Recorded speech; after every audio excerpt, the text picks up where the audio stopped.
একটা হরিণ জন্ম থেকেই সে অন্ধ ছিল। বেশ সতর্কর মাধ্যমে সে অনেক বড় হয়ে গেছে। বছরের পর বছর কেটে গেছে। সে হঠাৎ এমন একটা জায়গায় ঘুরতে ঘুরতে এসে পড়েছে দ্বীপের কাছাকাছি। ওখানে এসে তার খুব জলের পিপাসা পেয়েছে। সে আস্তে আস্তে হেঁটে গিয়ে দ্বীপের থেকে জল খেয়ে মানে শুকনো জায়গায় এসেছে।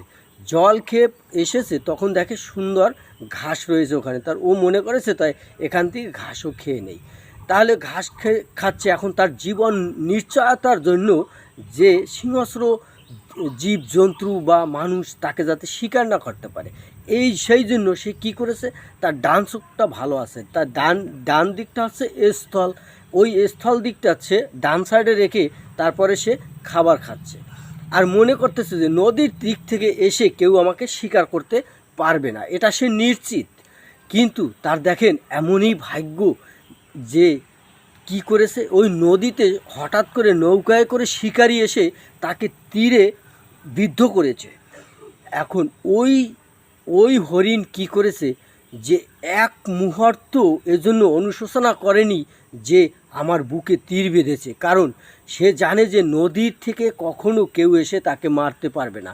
এটা ছিল তার কপালে লেখা যে এইভাবেই তার মৃত্যু হবে। সে কি করলো, আস্তে আস্তে মৃত্যুর দিকে ঢলে পড়ল।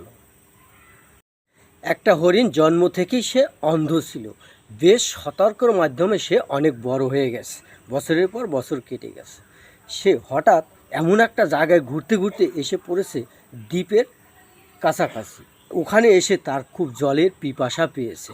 সে আস্তে আস্তে হেঁটে গিয়ে দ্বীপের থেকে জল খেয়ে মানে শুকনো জায়গায় এসেছে।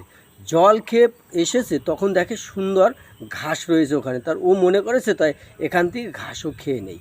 তাহলে ঘাস খাচ্ছে। এখন তার জীবন নিশ্চয়তার জন্য যে হিংস্র জীবজন্তু বা মানুষ তাকে যাতে শিকার না করতে পারে, সেই জন্য সে কী করেছে, তার ডান চোখটা ভালো আছে, তার ডান দিকটা হচ্ছে স্থল, ওই স্থল দিকটা হচ্ছে ডান সাইডে রেখে তারপরে সে খাবার খাচ্ছে। আর মনে করতেছে যে নদীর দিক থেকে এসে কেউ আমাকে শিকার করতে পারবে না, এটা সে নিশ্চিত।